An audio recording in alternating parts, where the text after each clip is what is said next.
ready. They say they need to ban the podcast equipment and take y'all mics away. And oftentimes when I listen, shit, I agree. For real talk. Hey, man, just because we know people don't mean that they know things.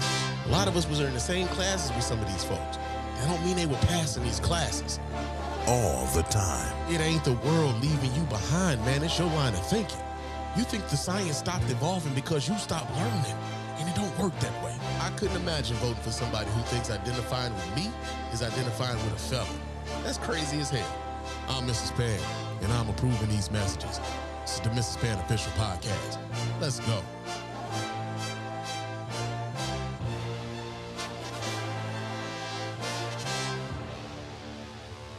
Yo, what's going on? Welcome to the Mrs. Spann Official Podcast. I am your host, Mrs. Spann. This is episode number 88 of this show. And yo, man, it's been a week since the last time I talked to y'all. And forgive me, man, my voice has been kind of doing some funny shit over the course of the week. Sometimes it feels like I'm about to lose it. Other times it feels strong.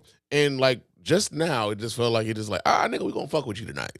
So if I sound a little wonky, I don't know what's going on, but maybe it's like some shit that's like in the air or whatever. But yeah, man, it's been a week since the last time I talked to y'all.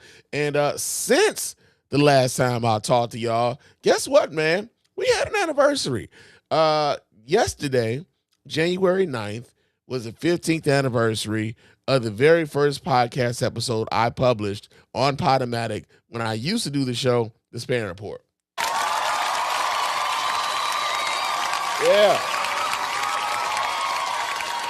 Yeah, man. Been doing this shit for about 15 years now. It's kind of crazy to say that, man. It's like, who would have thunk? You know what I mean? Like, I remember when I first got into this game, you had to teach niggas how to even listen to your show. If you told people you had a podcast, they didn't even know what a podcast was. And now podcasts are all over the place, so much so that the women's is out here telling y'all need to get rid of these podcast mics and ban them for these niggas. Like, they tired of this shit.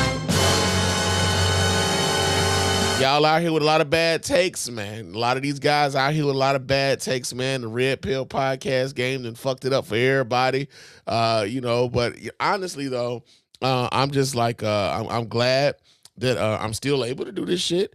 I'm still glad that I'm, like the way that I do the show, man, is I feel like it's pretty well done, man, considering I'm doing just about all of this shit myself. I mean, I'm live producing this shit and everything in real time, man. Like, I don't know. I mean, it's only a couple other people that I know that do this, if not as well as me, but better than me. I would say my man Rod over at The Black Guy Who Tips definitely, does it pretty damn good. But then the other people, man, I feel like everybody else got staffs and shit. You know what I mean? Like, I feel like they paying niggas to like do this shit in the background so they don't have to worry about doing that. Meanwhile, I'm doing everything live in the moment right now. Let me get this clip for you. Let me make sure I get this right. Let me make sure we get the right sourcing all in real time, man. So and the tripped out part about this is when I do the show, I never edit this motherfucker. Y'all get the show the same way the live people got it. So I don't feel like I'm leaving anybody out, man. I mean, it's rugged and raw that way, but I think in a real way, especially with everything being so polished and everything being so phony in a lot of ways, I feel like some folks appreciate that. And so for those of you who have been rocking with your boy for the past 15 years, man, I thank you. I thank you for giving me, an audience. I thank you for watching your man Spann grow over the time I've been on this microphone, man, because some of the things I used to talk about back in the day, if I was to talk about that type of shit now, the way that I was talking about, I would probably want to punch me in the face, right? So you got a chance to see me grow over some time, man, and I really do appreciate you guys who stuck with me through the time through these 15 years, man. It's been 15 years, man. Shout out to everybody I came up into this podcasting game with. Rod and Karen over at The Black Guy Who Tips. I think they celebrated 16 years in podcasting this week. Shout out to my man Brandon, Twan, Deidre, Mike over there at Where's My 40 Acres, man. Y'all came back briefly for that clips review, man. I need y'all back on a regular basis, man. Y'all can't be leaving people out here, wanting y'all out here, man. Y'all got to come back, man. Y'all got to do y'all thing.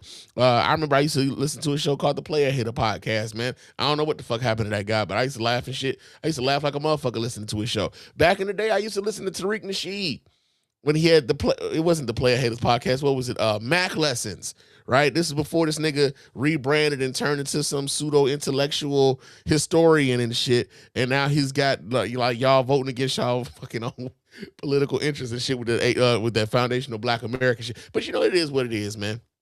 It is what it is. I'm saying all that to say I'm grateful for the 15 years that I've been able to get on this microphone, talk my shit, and people listen. So I appreciate you guys for listening, man. Real talk.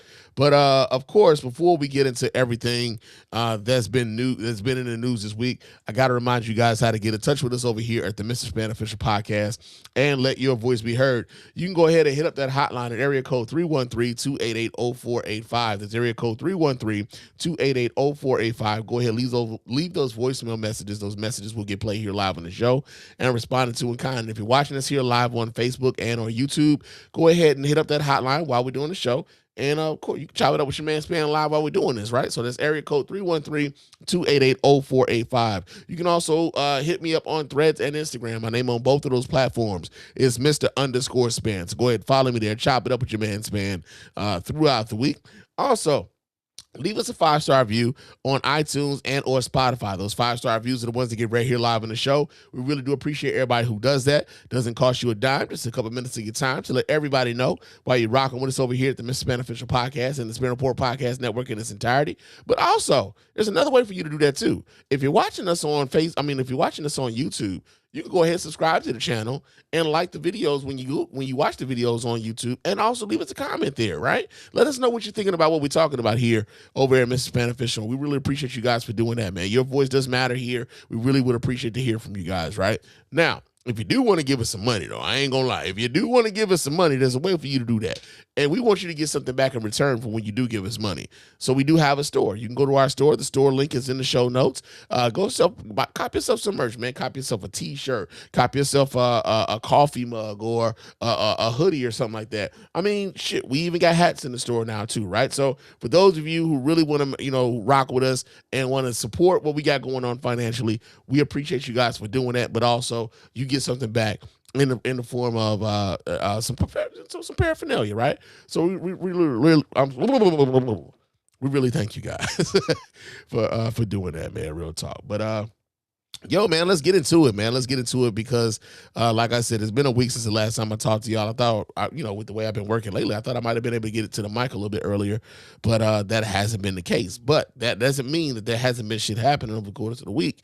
And of course, the thing that has everybody up in a tizzy right now is the fact that ICE agents killed a mother in Minneapolis, y'all.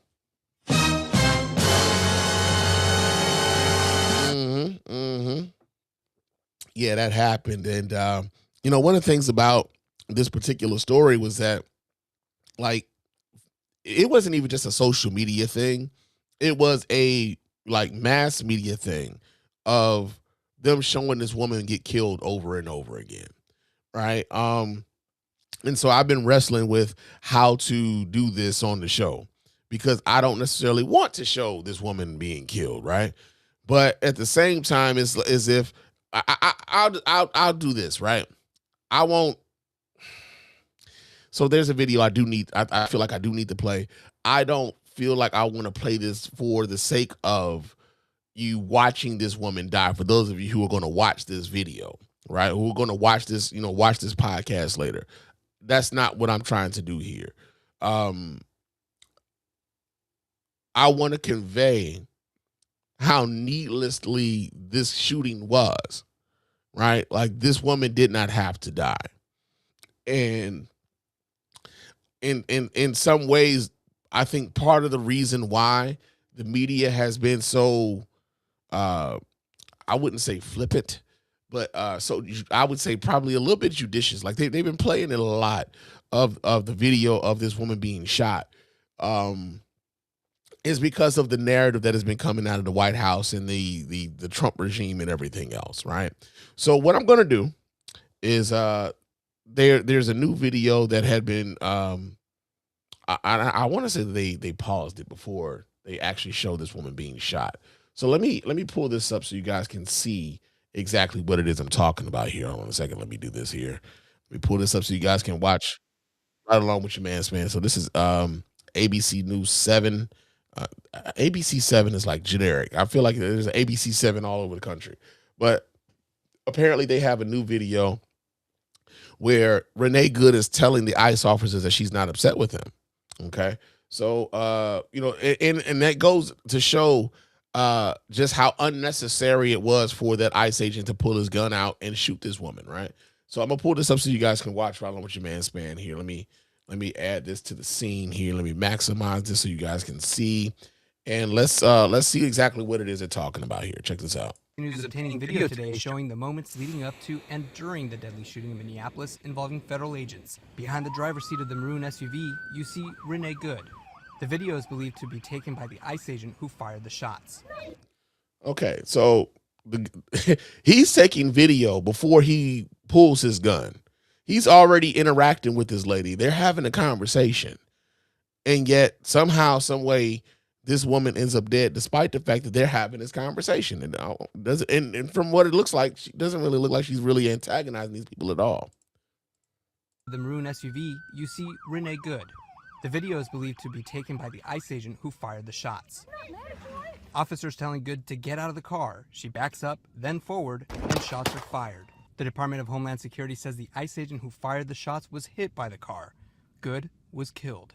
In a statement to NPR News, her wife Becca Good saying, on Wednesday, January 7th, we stopped to support our neighbors. We had whistles. They had guns. The mayor today responding to those who say his city is dangerous. We've only had 2 shootings. One of them has been ICE. We are a safe city. ICE is making it less so. Minnesota's Bureau of Criminal Apprehension says it has been cut off from the investigation into the shooting, leaving the FBI solely in charge of the case. Okay, so that's another thing that I think is very problematic, right? Because of the way in which this particular regime has taken control of the Federal Bureau of the FBI and the Department of Justice, there used to be at least a veneer, right? There used to be at least a veneer that the Department of Justice and the FBI kind of operated a little bit independently of the administration. No matter who was president, they gave their Department of Justice and their FBI, the freedom to investigate and to fight crime in the United States of America or whatever, independent of somewhat of the administration, right? And it's only been up until Donald Trump became president of the United States, where there has been this overt sort of political leaning into what it is the FBI and the Department of Justice, how they operate. And so this is what I mean when I've said, prior, this is what I mean when I said prior to tonight's show is that, when Vladimir Putin sought to influence, the 2016 presidential elections, and he sought to, help Donald Trump get installed into the White House. Doesn't mean that he pulled any voting levers or anything like that, but there was definitely an influence campaign. Okay. But this is what I mean. The Russian, like the country of Russia, there's at least those who are currently running it, especially like Vladimir Putin, there's a thirst for what used to be, right? And the thirst for what used to be was the USSR, right? They want to bring the Soviet Union back into the fold. So all of these countries that after the fall of communism, after the fall of the Berlin Wall, all of these countries that broke off from the Soviet Union, they want to bring them back into the fold.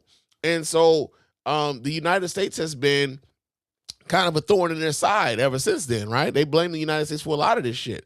So instead of mutual destruction by nuclear war, hey, we actually could influence the happenings of America by pitting these people against each other, and they'll destroy themselves from within, and we don't have to fire a shot.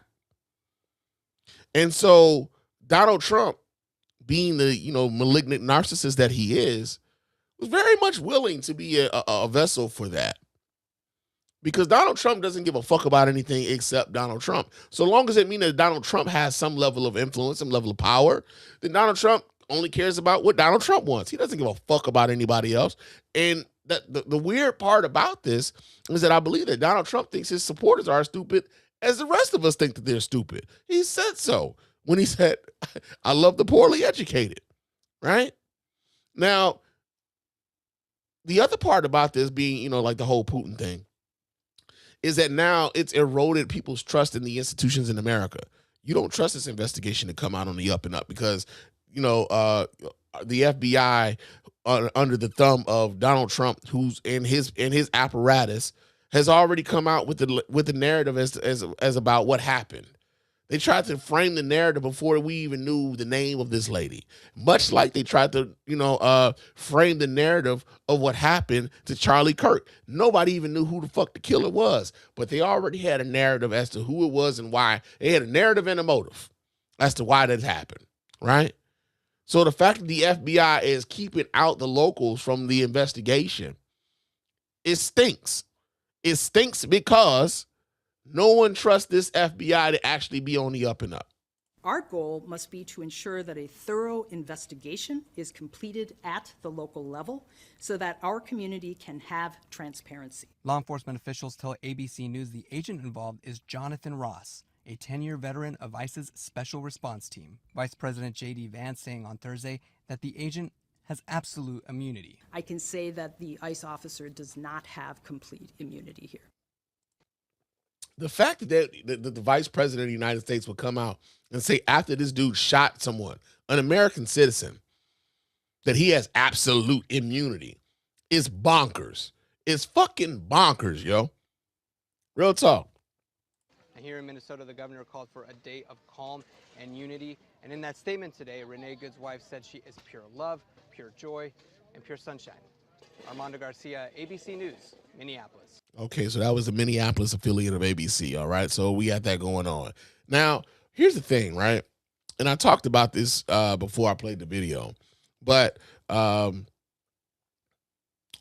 know, there's this thing, right? Well, actually, I talked about this while we were playing the video. But there's this thing where what ends up happening is the administration, they try to rush out a narrative. They try to fill a void because there's so much information being thrown at people nowadays. They got to fill the void. They've got to feel like, hey, we've got to get our talking points out there. Otherwise, we're going to lose control of this story, right? And so what we ended up seeing was just hours after this happened, before they even had a name of the woman who was killed, you had the Secretary of Homeland Defense come out, and she had this type of shit to say. So let me go ahead and pull her up so you guys can see exactly what the what's her name? Kristi Noem. What Kristi Noem had to say about the fact that this woman was gunned down by an ICE agent. All right, let's see what she had to say to justify here in Minneapolis today. Any loss of life is a tragedy, and I think all of us can agree that in this situation it was preventable. I've spoken to the president today on the situation here on the ground. I also just got off the phone a little while ago with Governor Walz and spoke to him as well. I want to reiterate first with all of you the facts of what happened today. At 10:25 a.m. Central Time, Immigration and Customs Enforcement were carrying out lawful operations here in Minneapolis. Because of the adverse weather that Minneapolis has seen in recent snow, one of the vehicles became stuck and ensnared in the snow. Law enforcement were attempting to push out this vehicle, and when a mob of agitators that were harassing them all day began blocking them in, shouting at them, and impeding law enforcement operations. Okay. That's lie number one. That's complete and utter bullshit. That's bullshit. Come on now. Don't leave me hanging. Technology left me hanging there for a second. But that's complete and utter bullshit, right? And the reason why we know it's bullshit because we saw the video. We saw that these women, like, there was a car before the truck pulled up with the ICE agents that were trying to pull her out of the car. They waved that car around and said, go around, right? So then we see the pickup truck pull up with the ICE agents. And, you know, you had the one ICE agent, he makes a beeline to her door, and he's yanking on her door, trying to open the door, telling her to get the fuck out the vehicle. Now you've got these mass dudes that don't even identify themselves, don't even wear any type of, like, they don't have no name tag or nothing. They're just ICE or Border Patrol or whatever. Now think about this for a second. I'm in Minneapolis, bro. Where the fuck is the border? It ain't in Minneapolis. So why the fuck are you in? Why the fuck are you here? You're not Border Patrol. Why you're not border? You're not fucking with the border right now, right? And you have no authority over me as a United States citizen, right? So now you've got this dude yanking on the door. She backs up. Hits that wheel, turns that bitch all the way to the right before she tries to pull off. Okay? And that's when she got shot. ICE officers and agents approached the vehicle of the individual in question, who was blocking the officers in with her vehicle, and she had been stalking and impeding their work all throughout the day. ICE agents repeatedly ordered her to get out of the car and to stop obstructing law enforcement, but she refused to obey their commands. She then proceeded to weaponize her vehicle. And this is where the bullshit begins. And she attempted to run a law enforcement officer over. She had tried to go around that motherfucker. And this is the thing. We all saw this. Some of us against our will. I know if you were on Twitter, or if you were on Threads, if you were on Facebook, somehow, some way, you ended up seeing this video, or on the news. It was on the news. Somehow you ended up seeing this video, even if you didn't necessarily want to see the gruesome shit that happened in that video. This appears as an attempt to kill or to cause bodily harm to agents, an act of domestic terrorism. Now, again, she doesn't know exactly what the fuck happened, but she's already calling it domestic terrorism. What does this remind you of? I'll tell you what it reminds me of. It reminds me of when Charlie Kirk was killed, right? And you had, that dingleberry from South Carolina, what's her name? Nancy Mace. You had Nancy Mace coming out, and before anybody had any fucking inkling as to what happened, Nancy Mace made sure. Hold on a second. Nancy Mace made sure to lay the blame at the left and Democrats, right? So this here comes from Instagram. This is like hours after it happened. Matter of fact, maybe not even hours after everyone heard what happened to Charlie Kirk. She already had a narrative like that she wanted to push forward, right? Same thing happening here with the Department of Homeland Security. Let me go ahead and maximize this so you guys can see what I'm looking at. And all right, well, maybe it's not going to maximize for me on Instagram, but let's see what the hell she's talking about. Devastated. By that logic, do Republicans own the shooting of the two Democratic lawmakers in Minnesota? Political. Isn't this on both sides? sides? Are you kidding me? And I'm going to say this. Democrats own what happened today. I am devastated. By that logic, do Republicans own the shooting of the... And this, like I said, she said Democrats own what happened today. This is before they even knew who the fuck the guy was who shot him, right? This is also indicative of even when Charlie Kirk got shot. Charlie Kirk was trying to make gun violence about black on black crime. Meanwhile, it was another white guy who shot him. So then, like, that's not politically convenient. So now we got to make sure that we paint this guy as some sort of liberal. We got to paint this guy as some sort of weirdo. So they start talking about him being in a relationship with a transsexual, with a transgender person, right? They start talking about him being involved with a person who's a furry. You know, like to make him so far gone. They're like, no, he couldn't have been of the right, right? So they go out of their way, like before they know anything, we got to make sure we frame this in a way that makes it look as though our political enemies are involved in this. We've got to make sure that our political enemies are implicated in this. This is the playbook. Now, the other thing, because she wasn't the only one. The vice president of the United States took his ass up into the press briefing room at the White House. And he had this to say to justify why ICE was killing this white woman in Minneapolis. I'm gonna go ahead and pull this up so you guys can watch this along with your boy, Spann. Let me do this here. Boom, boom. All right, let's see what JD Vance has to say about this shit. Here that there's a left-wing network to attack, to dox, to assault, and make it impossible for ICE officers to do their job. You told my colleague just now that there's an investigation going on into that network. Yep. So if everything that you say is true, how does being part of that network justify being shot? Well, being part of a network doesn't justify being shot, but ramming an ICE officer with your car, that's what justifies being shot. For those of you who saw the video, y'all know that didn't happen. It's not a good thing, by the way, but when you force somebody to engage in self-defense, it's almost a preposterous question. It's not, but that's the gaslighting. I'm not saying that funding some of this stuff justifies capital punishment. Nobody would suggest that. But you're about to. The reason this woman is dead is because she tried to ram somebody with her car. She was trying to get away from somebody trying to yank her out of her fucking car. And that guy acted in self-defense. That guy acted in recklessness.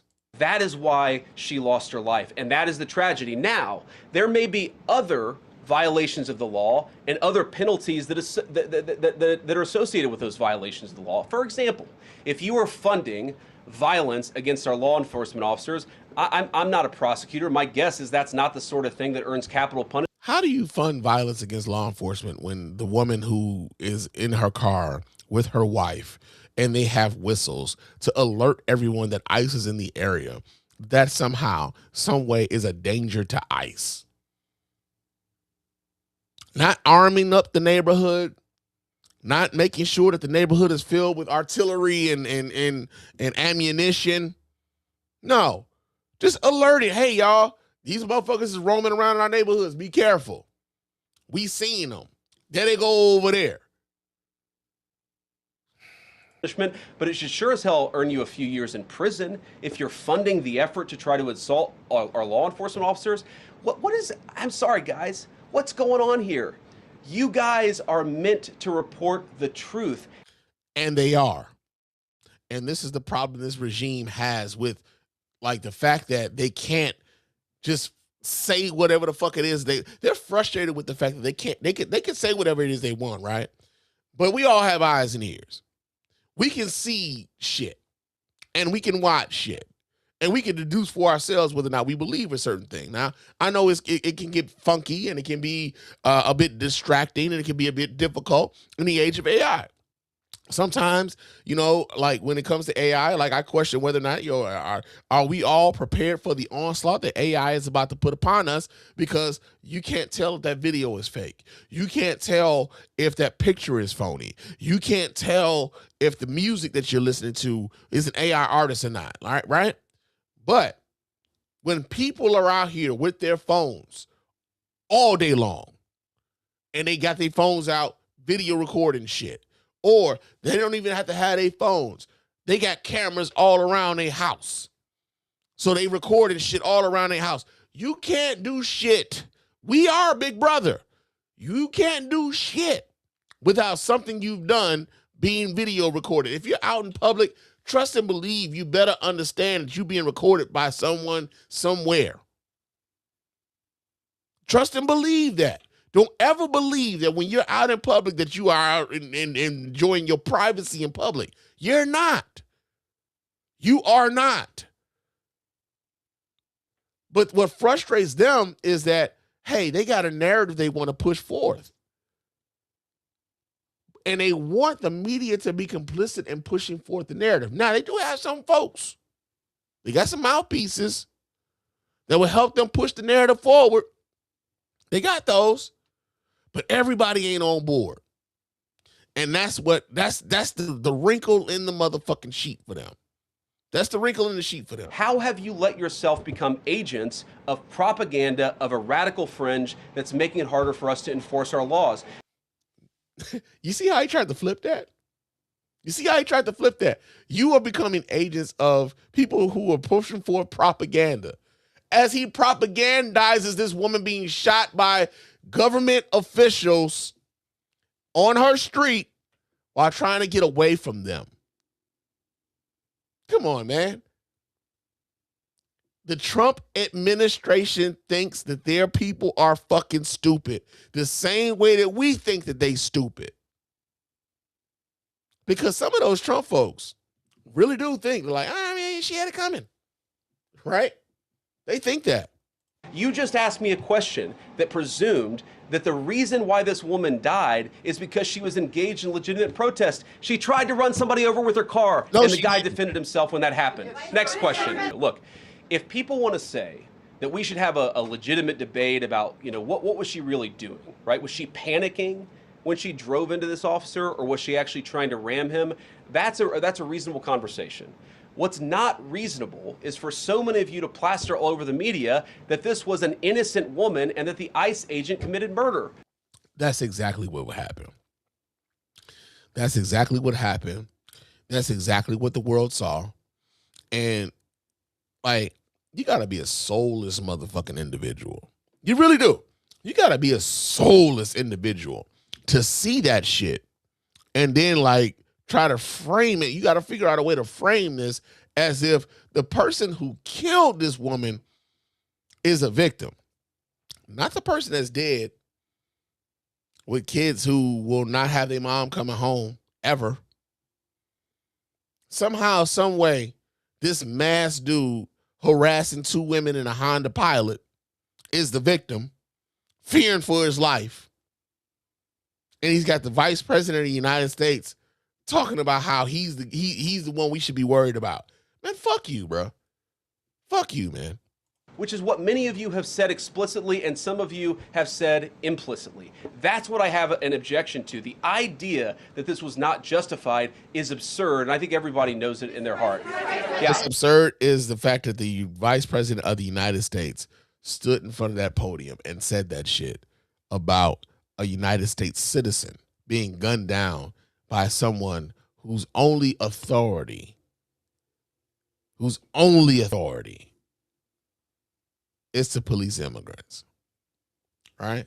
But again, they have to try to frame the narrative. Now, again, we talked about how they have, they're like, you got, their political allies and what have you.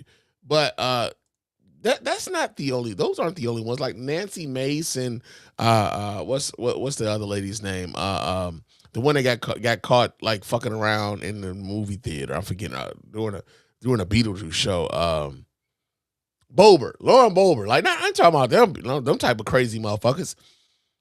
Even Stephen A. Smith's punk ass, man. Yeah, man.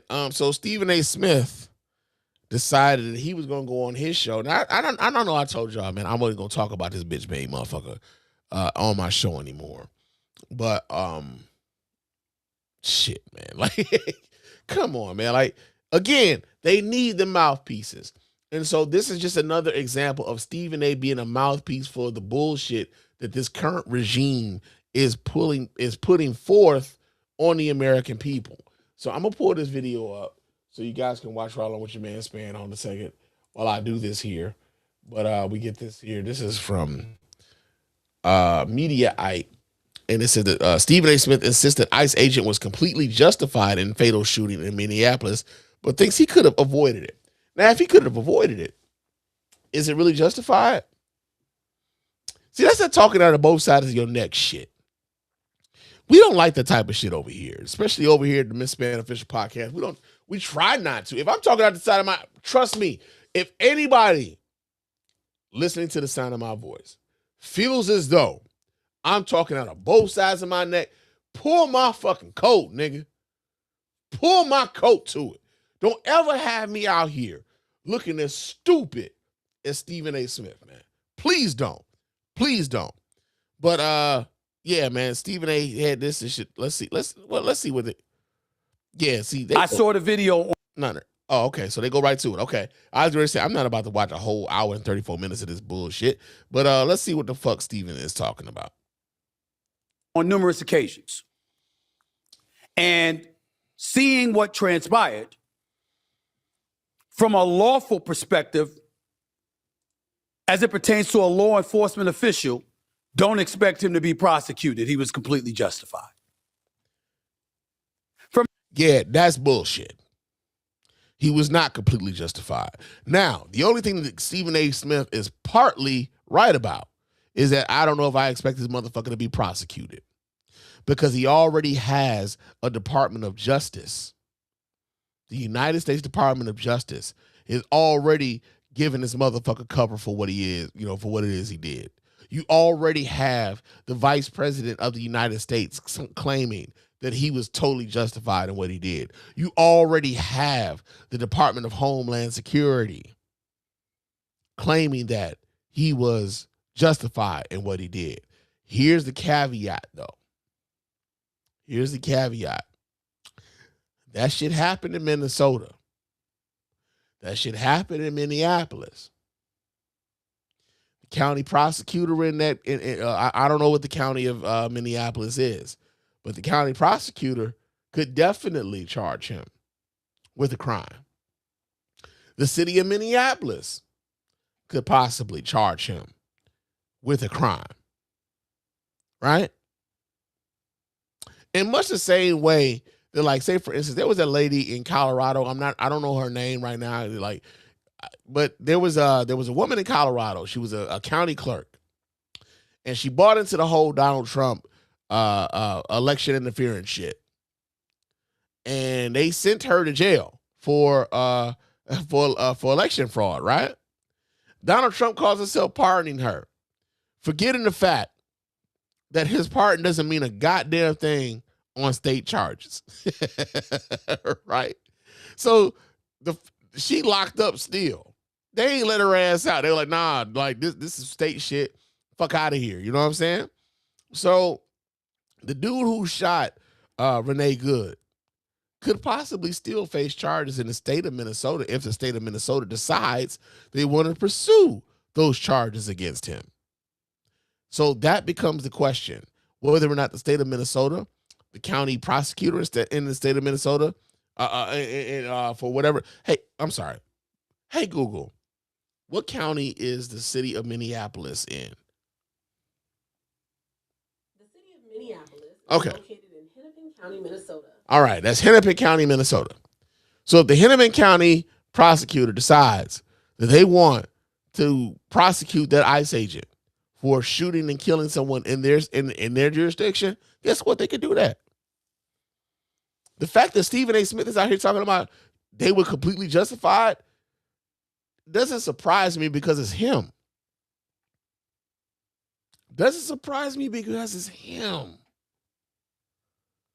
As much as Stephen A. Smith wants to be a political pundit, Stephen A. Smith also has to understand that we all see that he's only trying to ingratiate himself to the people in power at the moment.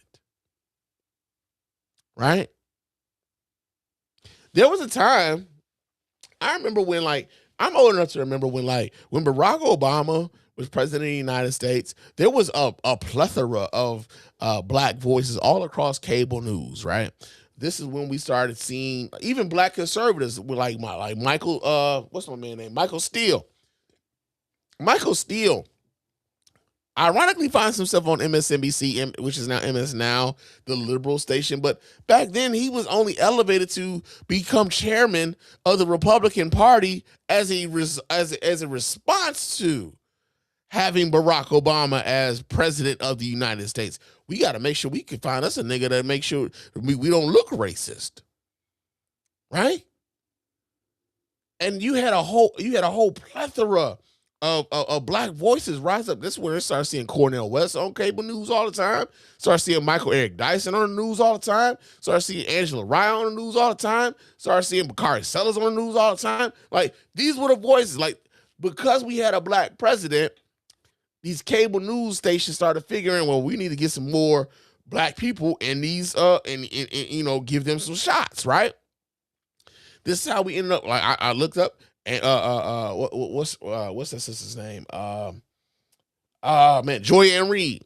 Joy Ann Reid comes up. This is how you see Tiffany Cross come up. This is how we see Soledad O'Brien and Melissa Harris Perry. All these different names of black people coming up in cable news to be not only just hosts, but pundits too, right? And then what happens? Then what happens is, after Barack Obama, Donald Trump comes into his first presidency, and we started seeing those voices being minimized. Those shows going away. Now, yeah, we had some black, some black, voices come up. Some. But if they weren't talking up the current administration, the chances of their growth was very limited. Stephen A. Smith this cycle, I feel as though he feels like I'm the guy, right? I'm the guy now. I'm going to be the black face who acts as though I'm centrist, while at the same time justifying the bullshit coming down from this regime. So the fact that they were able to find a black face, because I think Stephen A. feels like he got fuck you money. And that might be what it is. Stephen A. Smith feels like he got fuck you money.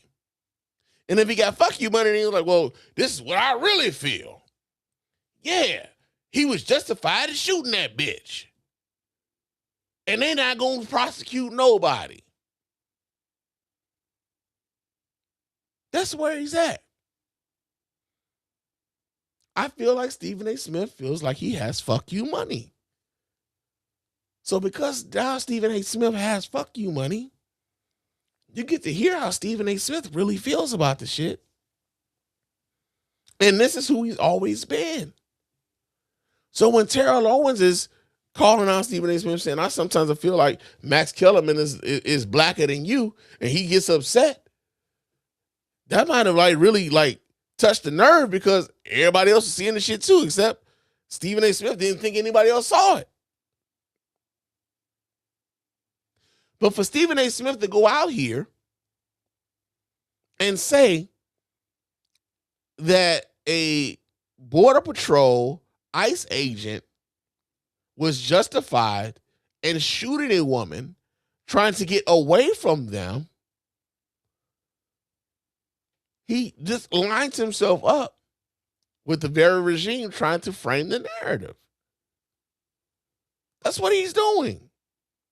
From a humanitarian perspective, however, you don't have one, bro. Why did you have to do that? If you could move out the way, that means you could have shot the tires. If he could move out the way, you're already saying the shooting isn't justified. You're talking out of both sides of your fucking neck.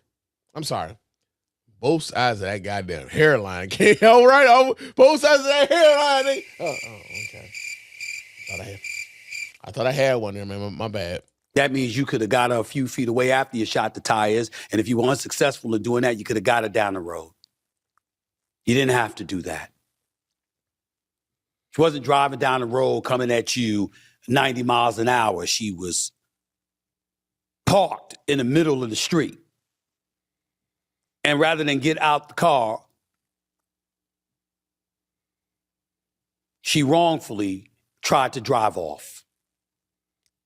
She wasn't. And wrongfully disregarded law enforcement official, which is exactly what ICE is. They don't have any authority over U.S. citizens, you dumb motherfucker, you. ICE. Immigration. That's what they're about. Listen here, bro.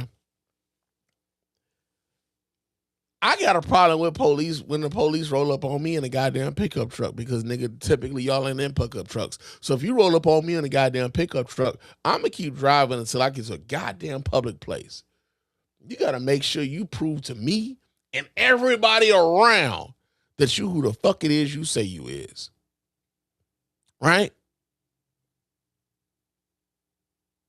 But this idea that she was supposed, because she tried to drive off, that also, which is also some bullshit, considering the fact that that's against their policy too.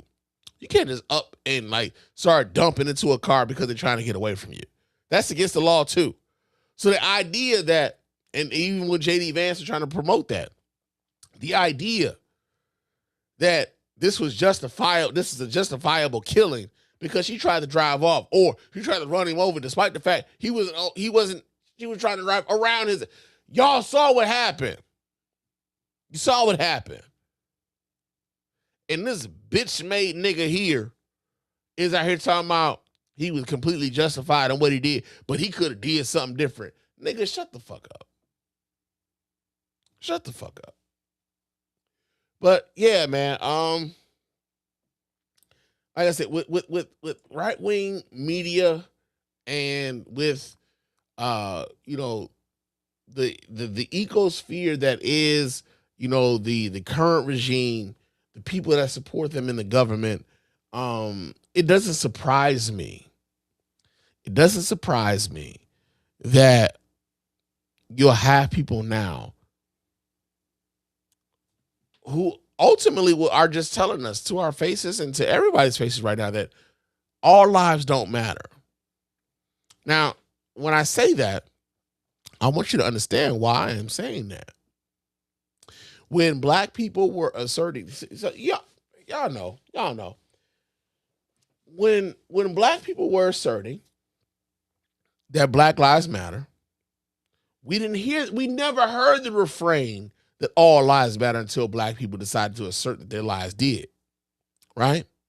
Anytime something happened to a black person in regards to the government, in regards to law enforcement, in regards to how we were being policed, how our lives were being threatened, how our rights were being violated, we were always met with the refrain, all lives matter. It's not just the black lives, it's all lives. And then you start getting motherfuckers at you, well, you know what? Fuck that. Blue lives matter. Despite the fact that blue lives don't exist, they're just a fucking occupation. You could decide to opt out of being a blue life. I can't opt out of being a black life. Right? Can't opt out of it. But the refrain was, especially from people on the right, was that all lives matter. That was their refrain. All lives matter. Until it didn't anymore. Until it didn't anymore. All lives don't matter. And the reason why, hold on a second, let me do this here. The reason why all lives don't matter is because you never believed that shit to begin with. You never believed it. It was only your refrain against the Black Lives Matter movement. A white woman, a white mother, was gunned down by government officials. And suddenly, because she doesn't necessarily share the same political ideology as you, suddenly her life doesn't matter. Suddenly she just needed to comply just the same way as George Floyd should have just complied, in the same way that Tamir Rice should have just complied, in the same way that Ahmaud Arbery should have just complied, in the same way that Tamir Rice should have just complied, in the same way that Philando Castile should have just complied.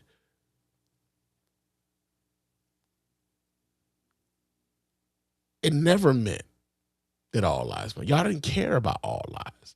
Y'all cared about white supremacy. Y'all cared about the knee being knelt to white supremacy. And so you have a white woman who isn't kneeling to the idea of white supremacy, being gunned down by the state, and suddenly the state is finding reasons, in much the same way they found reasons why it was okay to kill Philando Castile. In much in the same way they were trying to find reasons why it was okay to kill George Floyd, Tamir Rice, or not even just them, Sandra Bland. Right? There were reasons why if they'd have just did this, they'd have been all right. I don't know how much clearer it has to be made that these people don't give a fuck about you or your life. Whether you be white, black, Asian, Hispanic, what have you. If you are not of a certain political persuasion, and if you are not of a certain financial status, then your life does not matter. And this regime is telling you so. And they will have agents like someone like a Stephen A. Smith come out and tell you why something like this is justified. Because Stephen A. Smith believes, because now he thinks he has fuck you money, that he's one of them. And because now that he's one of them, he can go on national airwaves and say why this woman being shot by the government is justified. Doesn't make sense. But he'll tell you that it does. He'll tell you that it does. Right?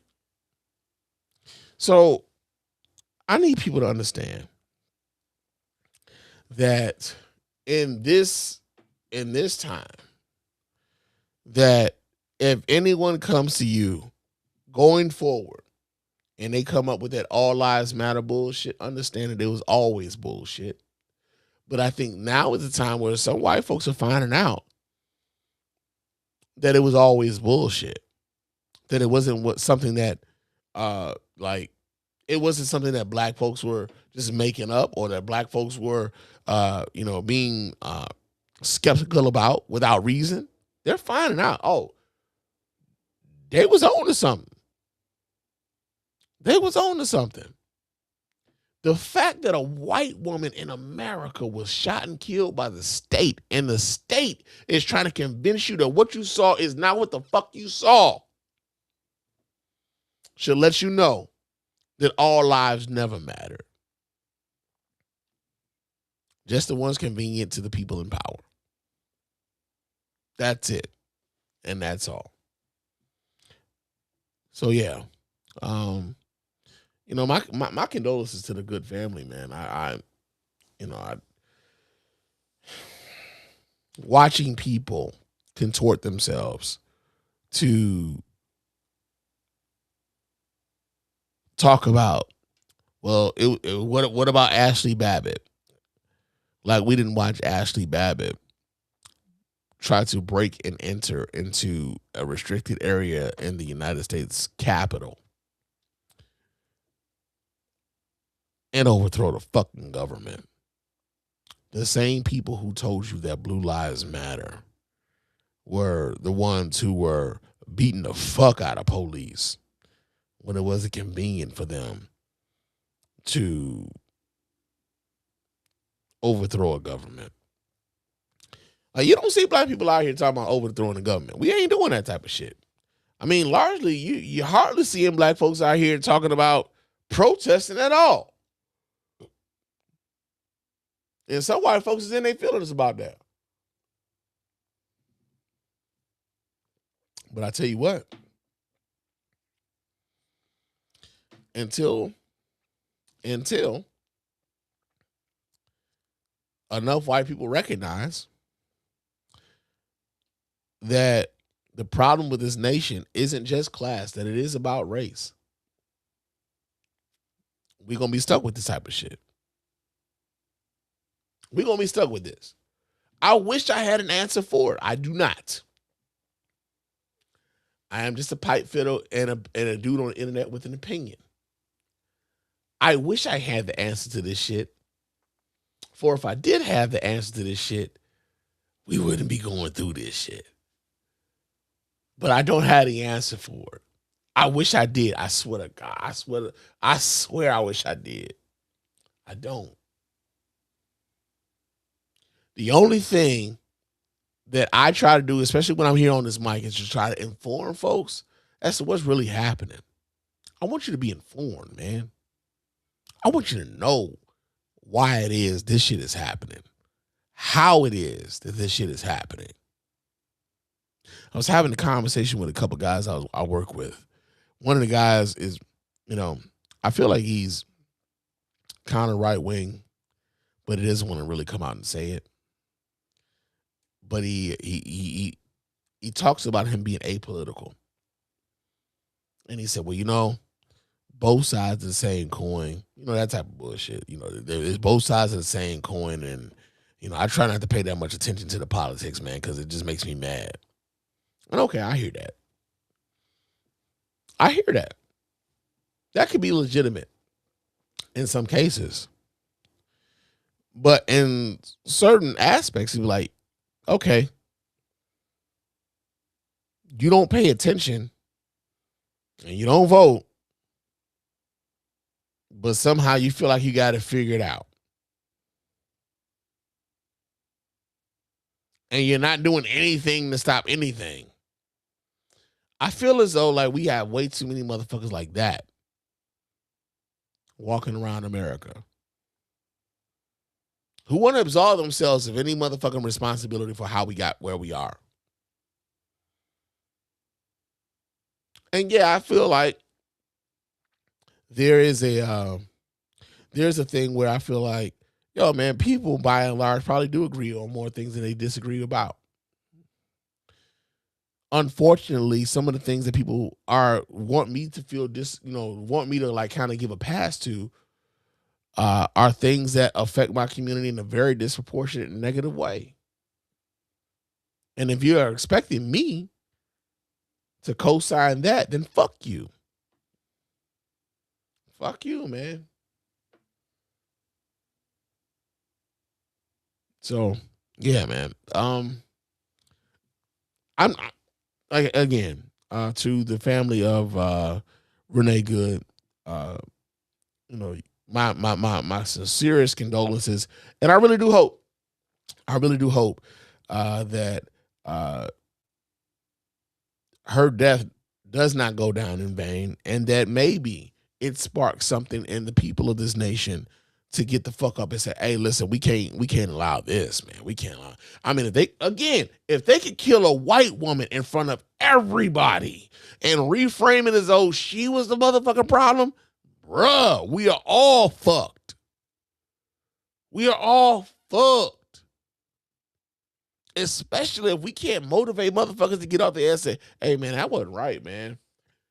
That wasn't right. You know? But yeah, man, we have that going on. Now, let's see, let's get into some other shit, man. Let's see.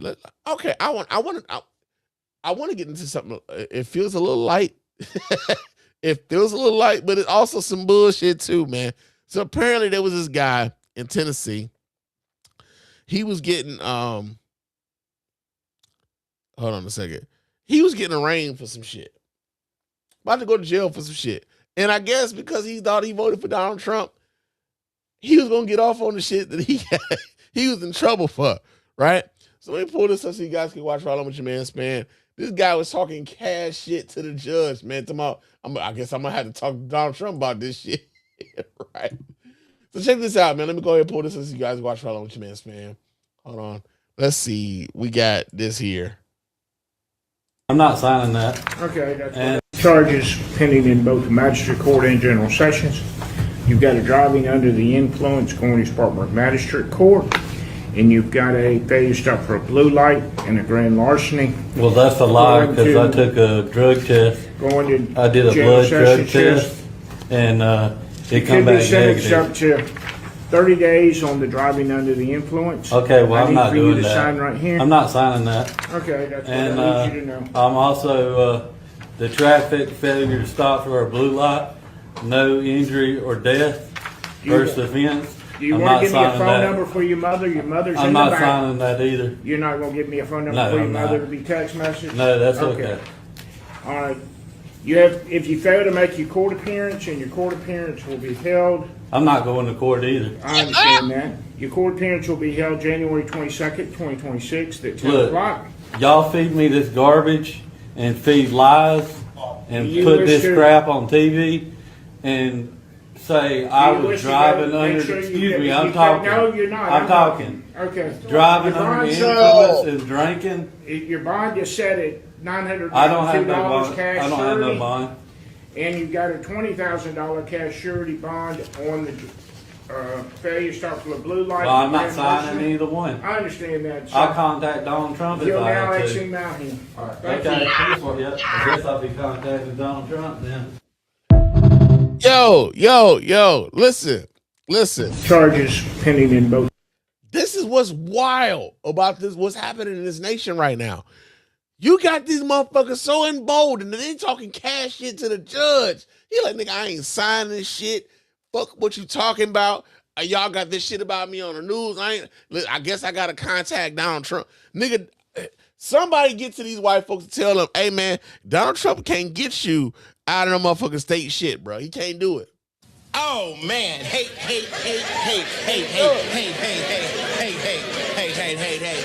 He can't fucking do it, man. Ask the lady that was involved in the voter fraud shit in Colorado whether or not Donald Trump can get her out of that shit. Her ass is still locked up right now, nigga. Still locked up right now. Come on, man. Like, this is we are in a time, man. We are in a time where the whites feel as though they have no fucking consequences coming their way. Especially if they feel like they are aligned with Donald Trump. They don't feel like they have any consequences coming their way. This man stood in front of a judge who could lock him down for a good long. I'm surprised that there was the one bond that was so low. It was like $900 and some odd dollars. Like, but then he had another one for like $20,000, right? I wonder if Buddy is still locked up, and maybe he's starting to rethink his shit. Maybe he was like, hold on, man. Donald Trump didn't see the shit. Well, like, what the fuck? Nigga! What the fuck, man? Like, what? How did Donald Trump not see it? I'm not. I'll be a monkey's bare-assed uncle. I need to get this in front of Donald Trump so Donald Trump can get me out of this shit. Right? They really think Donald Trump is their daddy. It ain't just the cool niggas. Like, it ain't just them. They really think Donald Trump is their daddy. It's wild. It is fucking wild, man. Now, before we get to this one, before we get to this next story, I do want to highlight this sister, though. I do want to highlight this sister because this sister came out after the death of Renee Good and how ICE has been operating since then. She came in and she put ICE on notice. This is the chief of police in the city of Philadelphia. And she let it be known if ICE is in Philly operating egregiously, they gonna get locked the fuck up fucking with them. Yeah, man. So let me go ahead and pull this story up so you guys can watch right along with your man Spann. But the Philadelphia police chief, she did a press conference and she warned ICE if they came to Philly and they started committing crimes, they was gonna lock them the fuck up, man. And she also said, nigga, y'all don't want this motherfucking smoke, man. You need to shut the fuck up when grown folks is talking. All right, so let me go ahead and pull this up so you guys can watch right along with your man Spann. Hold on a second while I go ahead and share my screen. And we get this here from Reddit. And let's see exactly what this sister had to say to the men and women of ICE who are out here operating with impunity. Let's see what she had to say about that. Good afternoon. I'm Rochelle Bilal, the sheriff for the city and county of Philadelphia. And I say her name, Renee Good. Renee Good. Renee Good. Renee Good. Renee Good. Renee Good. This should not have happened, but we're here today. Let know that law enforcement professionals, real ones, not the fake made-up ICE, probably Trump's new army to attack citizens of the United States. Did you hear what I said? No law enforcement professional wears a mask. None. None. Those that come into our communities wearing a mask to commit crime, thank God for our district attorney, Larry Krasner, who said he's going to lock them up. And I'm saying now, we are not going to whisk you away for them to hide your identity, because when you do it there, you're getting arrested there. No whisk away for them to hide you. None of that here. None of that here. Law enforcement professionals do not shoot at moving vehicles. I'm not saying fleeing because she wasn't fleeing. She was getting out of the way. Law enforcement professionals do not stand in front of moving vehicles invoking an action that is illegal. No, we don't. And so we stand here today with all those who stand against the made-up, fake, what you can call ICE, professional law enforcement. I don't call them none of that. I call them made-up, fake, wannabe law enforcement. Because what they do is against not only legal law, but the moral law. So I'm with the DA, and we will work with them. If any of them want to come in this city and commit a crime, you will not be able to hide. Nobody will wish you off. You don't want this smoke. Because we will bring it to you. And the fake, whatever they call them, because I can't say the name, but the criminal in the White House would not be able to keep you from going to jail. Renee Good should be here today. And to her family, we are saying law enforcement professionals are not the ones here in this city that would do that. But here's the last thing that I will say. Law enforcement professionals around the country do their job, and we have been fighting for years to build that bridge between us and our communities.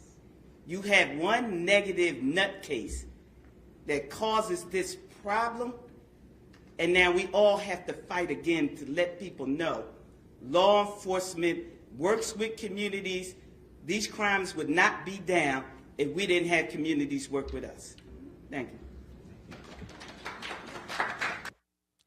Yo, man, shit. I really just want to motherfucking applaud this system, man. I just want to applaud it.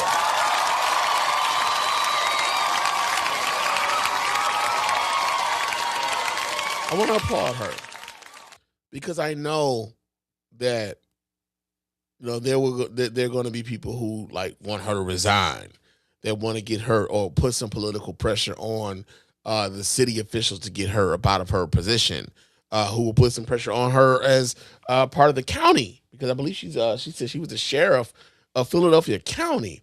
So I know that there are going to be some folk who want to try to push her out, but ultimately, she's basically saying the thing that everyone else is saying. Like, listen, ICE is operating in our American cities in ways they've never operated before. So for any of you people, for those of you folk who would, you know, ask, well, you know, Barack Obama, right? Because I've been seeing this a lot lately.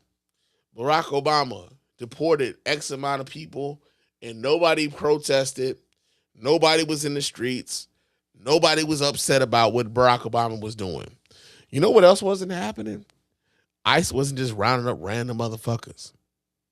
ICE wasn't having a bunch of people in your neighborhood with their face covered up, just grabbing folks out of the street, going to schools and grabbing folks out of their schools, going to their workplaces and grabbing them out of their workplaces. They're going to their immigration court dates and snatching them while they're trying to do the right fucking thing. That's what wasn't happening then.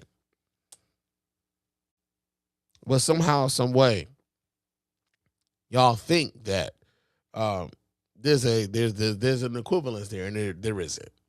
There isn't, right? So we got that going on. Now, another thing we have going on, let me go ahead and pull this down here. So we were talking about earlier, Charlie, well, we weren't really talking about it, but Charlie Kirk got capped a few months ago.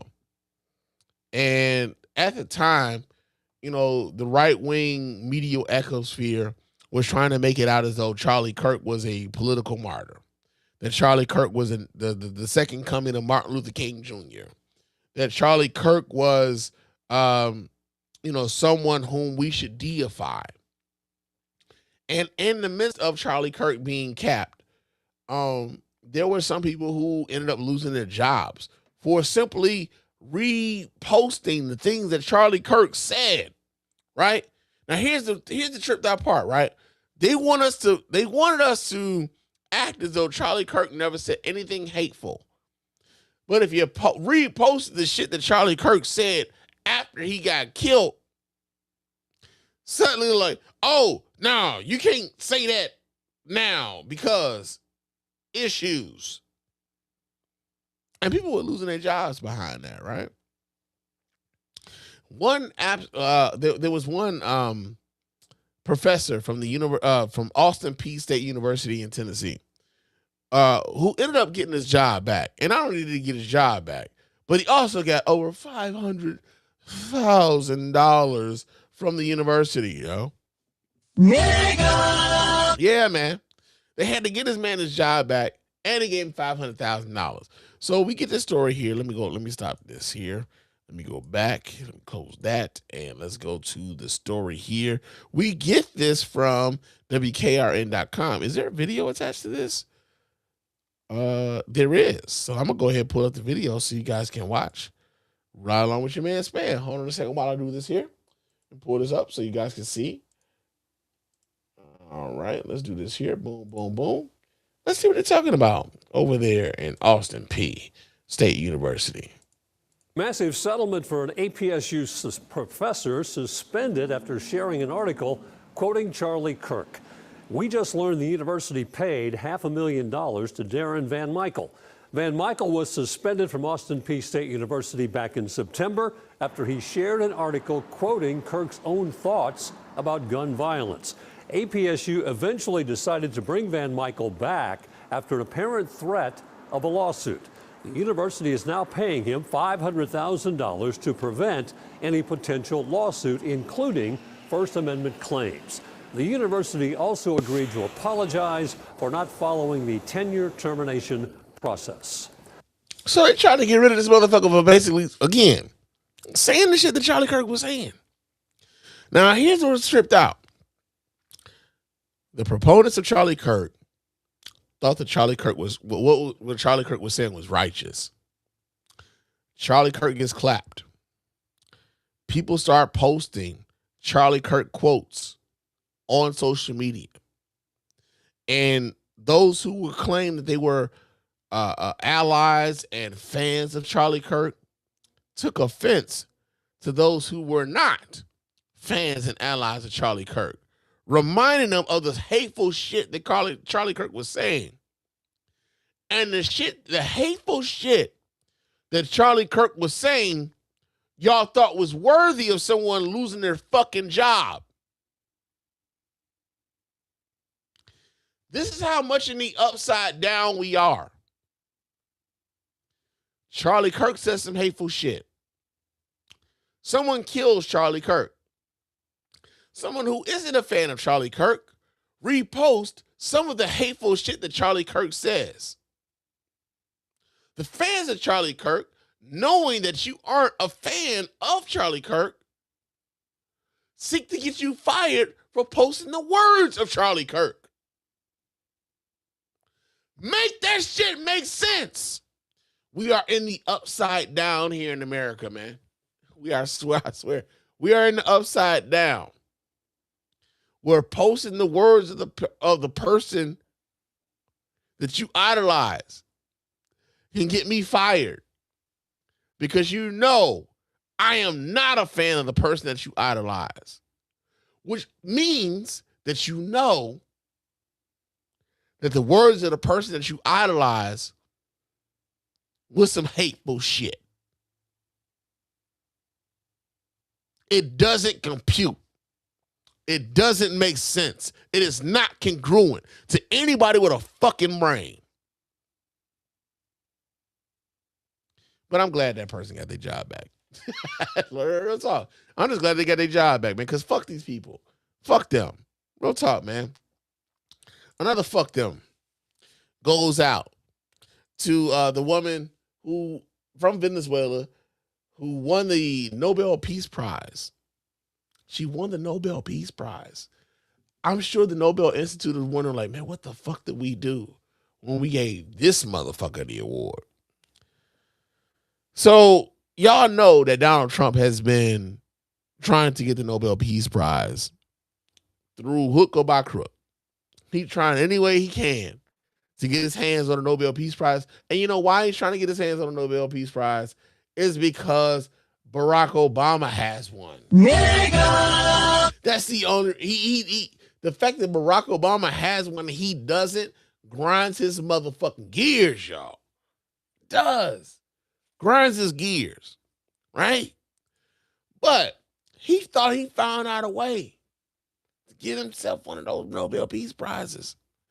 So Donald Trump, not only did he like fucking take over like Venezuela, kidnap their president, said he was going to take over their oil infrastructure and shit, but also there was a woman who was a resistance person in Venezuela who was against the Maduro regime, who said that she would give her Nobel Peace Prize to one Donald Trump. I bet y'all didn't know that. We're breaking news right now.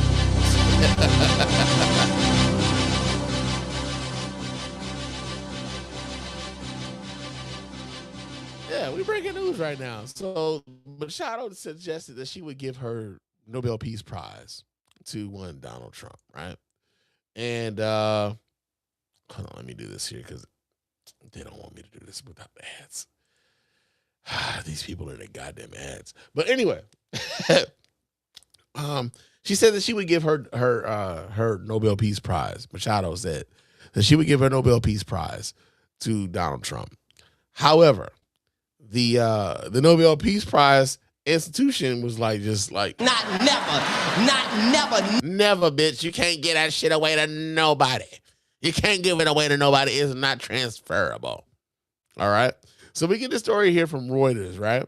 And it says that the Norwegian Nobel Institute said that the Nobel Peace Prize cannot be transferred, shared, or revoked, following remarks by Venezuelan opposition leader Maria Corina Machado, suggesting that she might give her 2025 award to the U.S. President Donald Trump.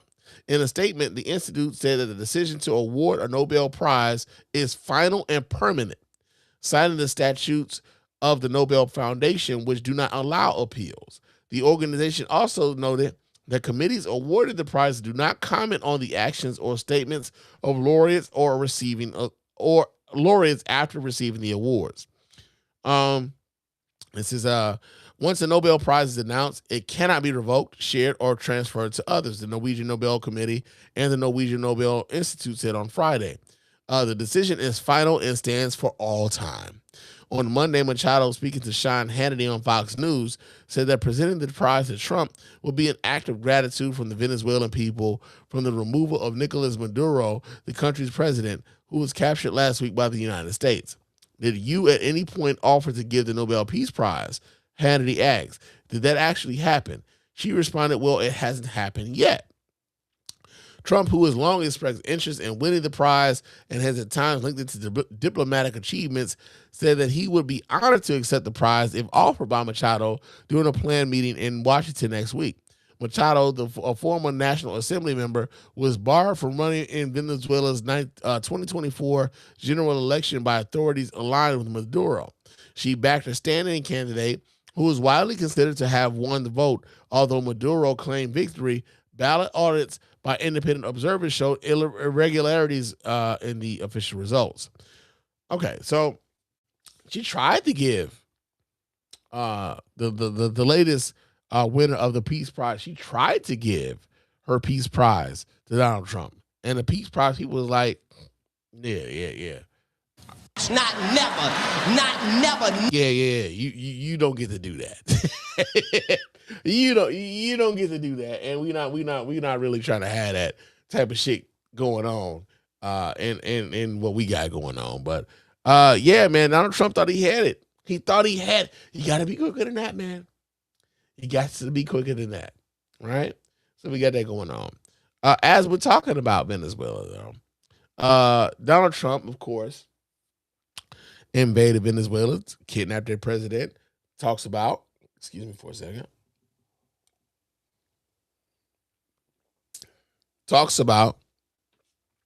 taking over their oil infrastructure, and that all these U.S. companies, all these U.S. giants are going to have carte blanche when it comes to taking over the gas the gas and the oil business in Venezuela. The problem is those companies are like looking at this shit like, makes me sick, motherfucker, how far we done fell. because they saying, nah, they don't want no parts of this shit, man. They looking at this nigga like, you sure, bruh? All right, so we get the story here. This comes out of Axios. It says that U.S. oil giants tell Trump that they're non-committal on Venezuela. What is this? I got a lot of things going on today. So they want me to. I'm not subscribing, bro. I just want to read the story. I just want to read. I had the article already. All right. Okay. So this article suddenly wants me to subscribe to them. I had it saved. I'm not subscribing, and I don't want you to. Apparently, a lot of these gas companies, these gas and oil companies in the United States of America are like, yeah, you went there and you call yourself like, putting us up on game that you was going to go there, but we didn't ask you to do that, and we don't want to invest in that. And so you really just did that shit because that's something you wanted to do. That's what the oil and gas companies are telling Donald Trump when in regards to his invasion and decapitation of the Venezuelan government, right? So we got that going on. I mean, I wanted to read the story from Axios, but like, nah, man, they want me to do some other shit, and like, nah, I'm not doing that, man. I'm not doing that. So we got that going on. But let's see. Before we get on about it, we got one more story left, man, and this has to do with the GLP-1 drugs. And for those of you who are familiar with what the GLP-1 drugs are, the GLP-1 drugs. Wait. I'm sorry. This isn't it. I'm sorry. This isn't the one. That's not the one I wanted to go to. The story that I wanted to go to. We're talking about Trump again. But there was this one woman. In a week where we saw a white woman being gunned down by the government, being shot by government officials, there was one woman who decided in a week where we saw a woman being gunned down for being against the Trump regime. One woman decided, hey, my license plate is why I got shot at. That's what she said. So we get the story here. This comes from KWTX. And I want to say this is like an NBC. No, I'm sorry. This is a Fox affiliate. And a woman says in Cincinnati that she believes that she was targeted and shot at on a freeway because of her Trump-inspired license plate, man. This is really what she really said this. Nigga! All right, so we got this story here. Let me go ahead and pull this story so you guys can watch right on with your man Spann. Let me add this here. And let's see exactly what she got going on. Local news now for you, and the story is new at 10. Police are investigating after a woman's car was shot at while driving home on Ronald Reagan Highway. Ronald Reagan Highway? Joins us with what we are learning about the story now. Yeah, Rob, Tricia. So Jody tells me she was driving home Monday evening just like normal when all of a sudden she heard something hit the back end of her car. When she got home, she discovered a few dents in her car from some sort of small caliber weapon. She now thinks she was targeted. A few dents. Newsflash, people. If someone is shooting at you, they don't just leave dents. They leave holes in your car.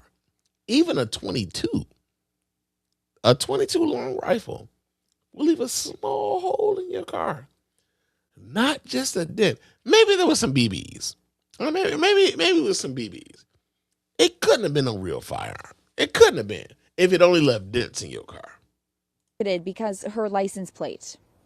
It's just not right to, as a human, to want to hurt someone else just because they disagree with you. Jody recalls her drive home Monday night as emotional and scary after an encounter with a vehicle she believes had been tailing her for quite some time. I looked over and it was a black car, looked like it had tinted windows. But I was like, I'm gonna gun it a little bit. So I shot up, and as soon as I pressed the gas to go faster, I heard a pop pop, and I knew something had hit my car.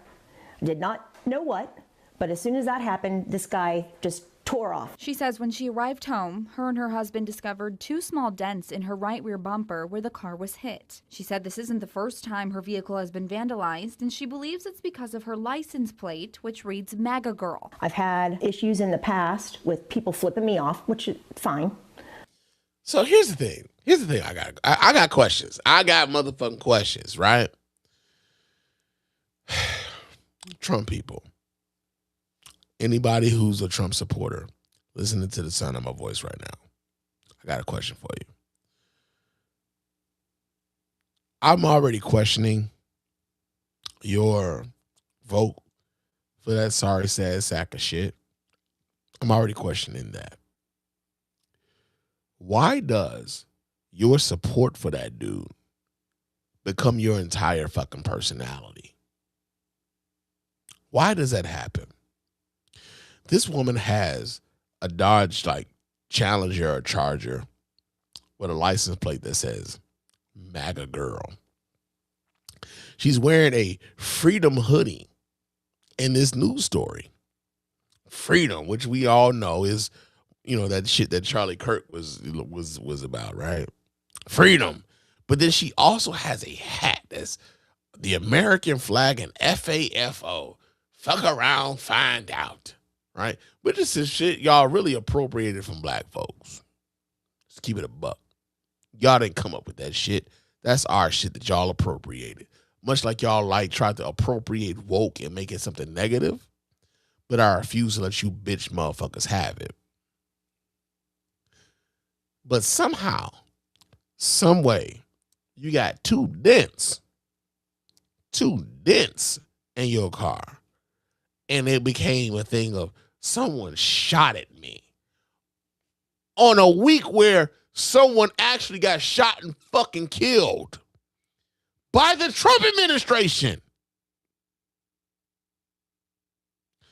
Make that shit make sense.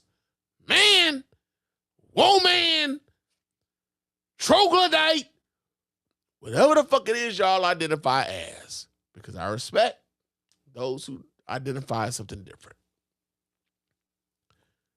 Some kind of way you feel like you were targeted because of your license plate.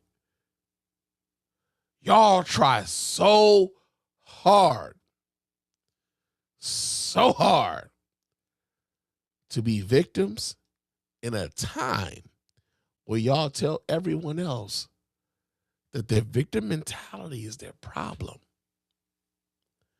But suddenly, everyone else is supposed to believe that you guys who voted for this shit, who are in control of everything, are the victims. It makes no fucking sense.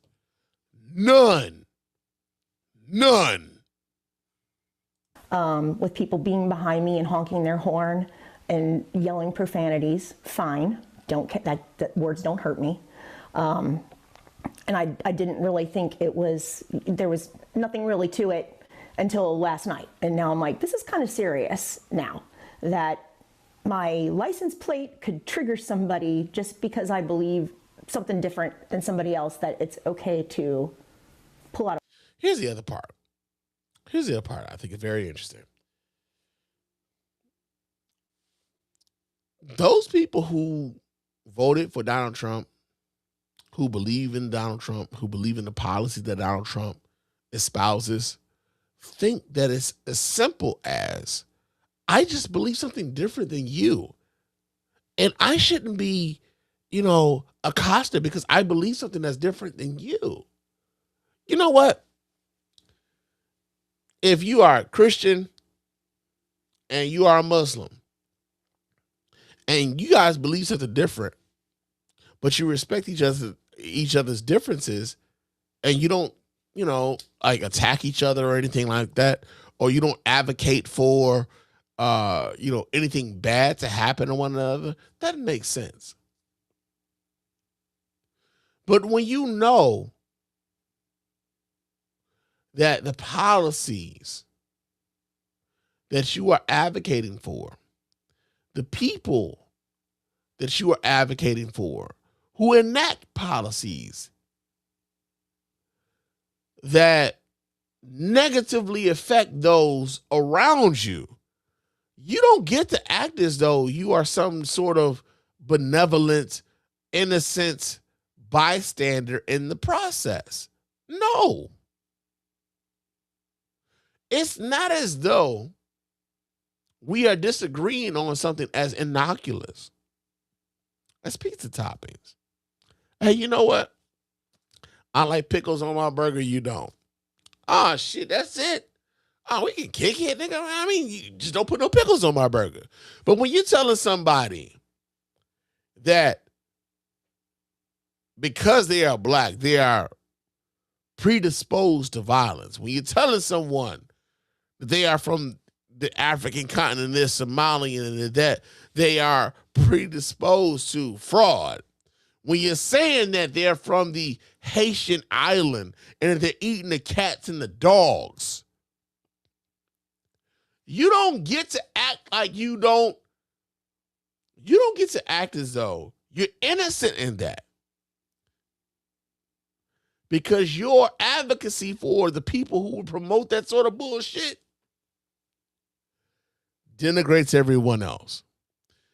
And also, these are the same people that when you tell them about the systemic racism that has happened in this nation, will tell you, "Are you just being a victim? Stop being a fucking victim." Okay. You got a fucking Donald Trump license plate, ma'am. Sounds like a victim mentality to me. Maybe it was just a couple rocks that hit your car. Nobody was shooting at you.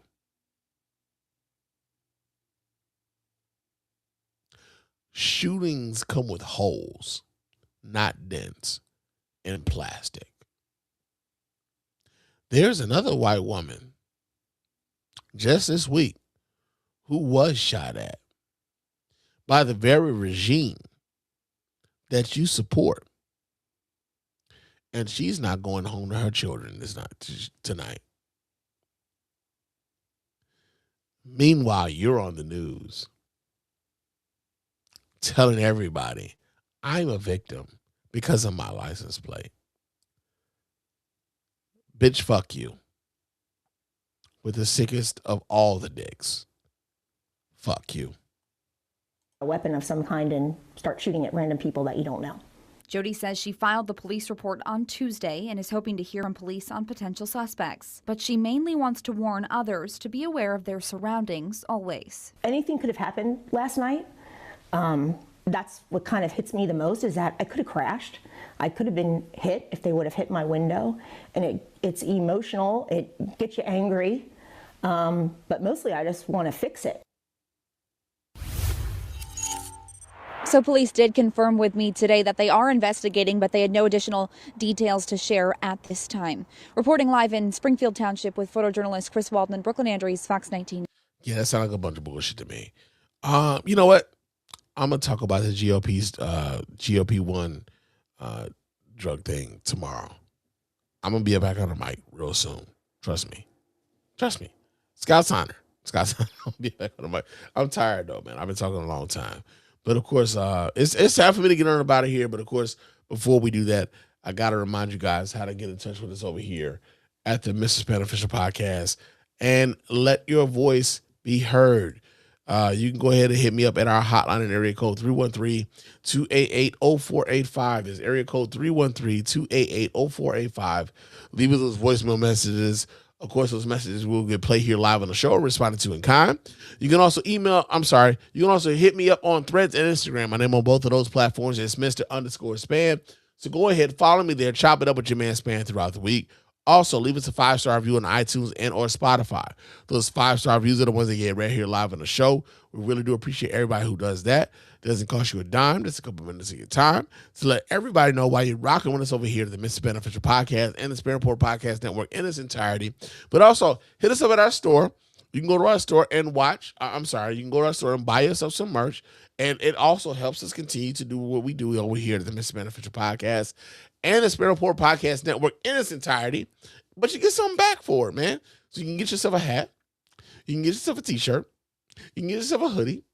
And we also have hats up in this motherfucker. And I was just looking at my thing, and now I can't find it. Yo, I'll say this.